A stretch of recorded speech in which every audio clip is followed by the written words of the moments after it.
Hello Sentinels, this is Universe Unique, and today the truth comes to light. Is it just a random poster spotted on the set of Spider-Man Brand New Day?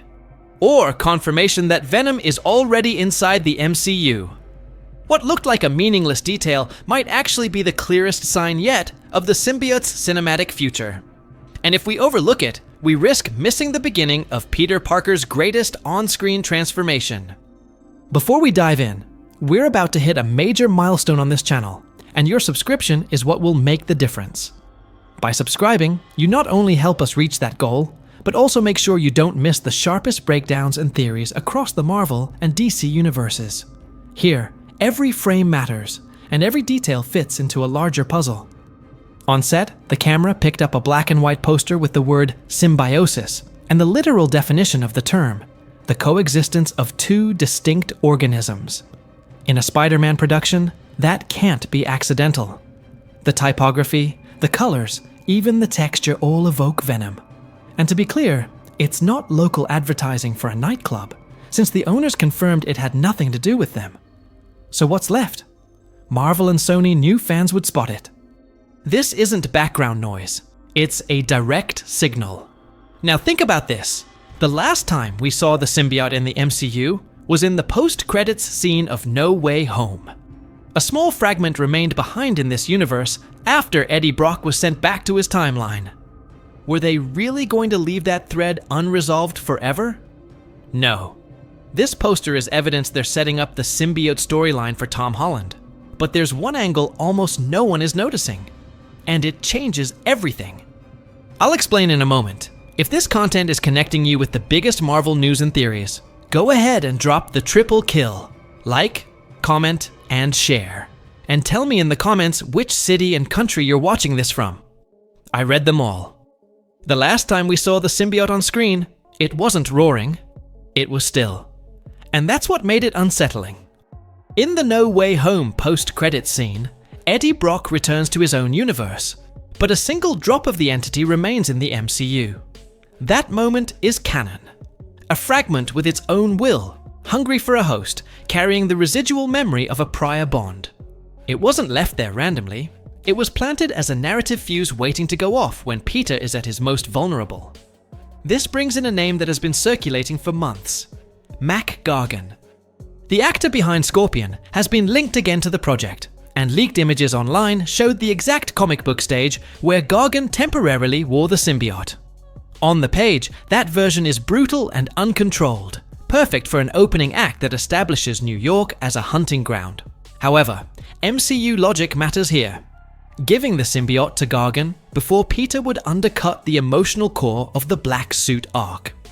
The key is how Marvel and Sony usually test the symbol before the full adoption.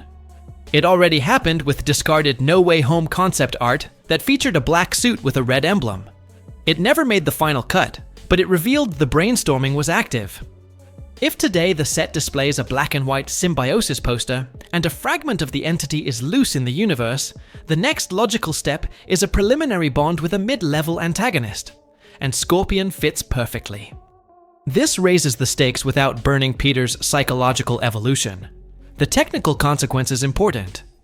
An intermediate host allows the film to showcase the symbiote's repertoire: raw strength, the inner voice, the erosion of inhibitions, without retconning Peter's classic first contact. It also provides the cleanest way to prepare audiences for a darker tone in the new trilogy without diluting the impact of the first night the black suit whispers to Parker. There's a reason we haven't seen the iconic white spider on the chest yet. When it appears, it has to mean more than raw power. It has to mark the line where a disciplined hero starts enjoying control. And the clue for when that line will be crossed isn't only in the onset poster, but also in the next sequence where time jumps, and Spider-Man's behavior is no longer quite the same. The tool that explains the overload of characters and villains isn't arbitrary. It's borrowed narrative grammar straight from across the Spider-Verse, an opening montage that compresses years of growth since No Way Home, establishing a Peter who is more technical, more nocturnal, and weighed down by consequences.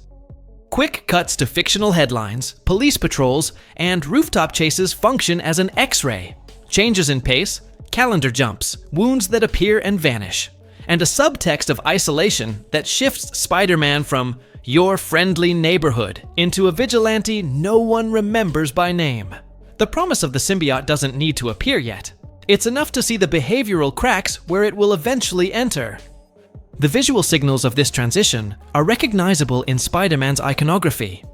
Lower, more aggressive swings, shadowed entries through windows, long silences after impact instead of quick quips, and sound design that reduces the city to breaths and blows. On screen, details like a more worn texture on the suit, focus on gloves and forearms after each fight, and colder tones in Midtown nights reinforce the psychological reading. These aren't just cool marks, they're foreshadowing. The hero tires faster, hesitates a second longer before letting go of an enemy, stares at the mask longer than he should. In the comics, this drift signals the black suit arc. Here, the montage lets the film hint at it without rushing the reveal. This accelerated prologue also legitimizes multiple antagonists without turning the story into channel surfing. Brief encounters leave consequences, pieces move in parallel, and New York looks overwhelmed. It mirrors the live-action version of Across the Spider-Verse's opening, where every clash sets the board for a larger structure. Here, the underground villain network pushes higher forces to take notice. That's where the thread connects Peter's personal arc with the MCU's larger board. One specific shot suggests the new Avengers are already monitoring the city, linking naturally to the presence of Yelena, Hulk, and the Punisher who shows up next. Major Hollywood outlets have placed Yelena Belova in Brand New Day for a brief appearance, and that lines up with a very specific timeline. After the events of Thunderbolts, when her faction is already operating as the seed of a new Avengers team. The city is unstable, multiple fronts are open, and the board demands surveillance. If at the same time we see Hulk reverting to a more savage state, and the Punisher cracking down hard in key neighborhoods, Yelena's role as reconnaissance fits more as oversight than rescue. Shared universe logic pushes this toward a monitoring scene instead of a throwaway cameo. Yelena spotting abnormal patterns of violence, cross-comms with Valentina, and a line pointing to a larger directive, something like, "This isn't just New York." That type of insertion serves two purposes. It justifies why so many characters are in the same place without fragmenting the film, and it builds the corridor leading directly to Avengers, Doomsday. On screen, all it takes are cold shots of surveillance rooms, maps with escape routes, and a veiled mention of a team in formation for the audience to understand Peter is no longer a stray satellite. He's an asset under evaluation. The Punisher's presence as a parallel force adds moral friction. A darker, more exhausted Spider-Man crossing paths with a vigilante who doesn't negotiate leaves an uneasy echo in every pursuit. That's the perfect contrast for Yelena to measure the temperature. Heroes with conflicting codes colliding in a city where, on top of it all, an unleashed Hulk can break in without warning. This triangle works both as a thermometer of disorder and as narrative justification for an emerging organization to open a file on Parker. What he does, how he acts, and how close he is to breaking. If the film reserves Yelena for a precise moment, the real subtext of her cameo is what it implies without stating outright. Someone is building a rapid response team, and Spider-Man, even if the world still doesn't know his name, is already on that list. The reason this detail matters connects to what comes next. When the board shifts towards Secret Wars, the Black Suit storyline needs an institutional framework that records Peter's changes from the very first sign.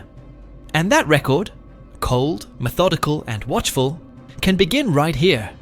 In the comics, the starting point is precise. Secret Wars, November 8. Spider-Man's classic red and blue suit is destroyed. Peter enters one of the Beyonders' laboratories, and a machine gives him a new black uniform, sleek and apparently harmless. Later, Reed Richards discovers it isn't fabric at all, but a living organism draining Peter's energy. The separation comes with the ringing of church bells, and after fleeing, the entity bonds with Eddie Brock, creating Venom. The 1990s animated series replicated that structure faithfully, and its Spider-Man even connects canonically with the X-Men '97 universe, reinforcing the value of that classic chronology. The MCU has already adjusted that path, introducing the symbiote through No Way Home. but it can preserve the same narrative rhythm: exhaustion, temptation, fusion, euphoria, and the moral cost that follows. There are signs that the black suit concept has been on the design table for years. During development of No Way Home, concept art explored an all-black suit with a red emblem. It never reached the final cut due to how the Toby and Andrew agreements evolved, but it left a trace of intention. Now, a black and white symbiosis poster appears during Brand New Day, and a fragment of the entity has already been left in the MCU since the post-credits scene. Together, these suggest a two-step strategy. First, tease the symbiote's effects through an intermediate host or isolated city incidents. Then reserve the church moment, or its thematic equivalent, for when Peter is emotionally exposed. The iconography of Spider-Man in black only works if there's already a fracture in his self-control, and the film's opening montage is already sketching that out. The darker tone of this trilogy supports the reading. More strength, less restraint, humor fading, long silences after impact, the city reduced to heartbeat-like rhythms. Even the church bell motif could be reinterpreted in a modern key. It doesn't need to be literal, just a sharp, repetitive sound that wears down the symbiote. If Brand New Day is the last step before Avengers, Doomsday, the natural fit is clear. A post-credit scene linking the symbiote to the Avengers chessboard, sending Peter into the event already carrying the shadow of black. What remains uncertain is the scale of that final signal before the reboot, and that's where the next section puts the focus. Brand New Day arrives as the final link before Avengers, Doomsday, and that shapes its design. The logic points to a high-voltage post-credits, either a clear gesture of the symbiote moving toward Peter. It doesn't need to be the full suit, just the organic shift over an everyday object.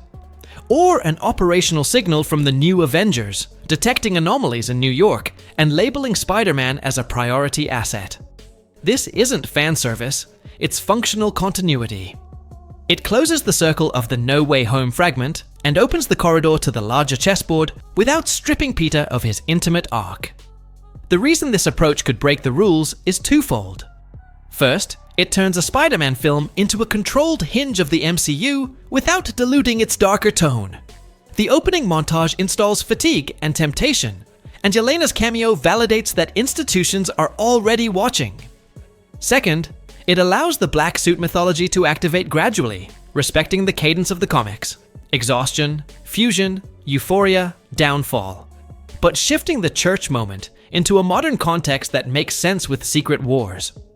If this plays out, the film doesn't just prepare the reboot, it demonstrates that Marvel and Sony have learned from across the Spider-Verse, using a living prologue to justify multiple characters, and a post-credits that points to the future without promising more than it can deliver. The symbiosis poster wasn't random set dressing, it was a deliberate signal. The drop of symbiote left in the MCU, Peter's darker tone in the montage, and the surveillance of a new Avengers lineup all sketch the same map. Spider-Man's next emotional leap is already in motion. And if the post-credits scene is what it should be, we'll see him cross that line with real consequences. When the black suit arrives, it won't just be a costume, it will be a mirror, and an uncomfortable one. If you want to be part of this investigation in real time and catch the connections while they're fresh, subscribe now. We're one step away from a major channel milestone, and your support keeps this work possible and ensures you get the full breakdowns first. And before leaving, tell me in the comments which city and country you're watching from. I'll read every response.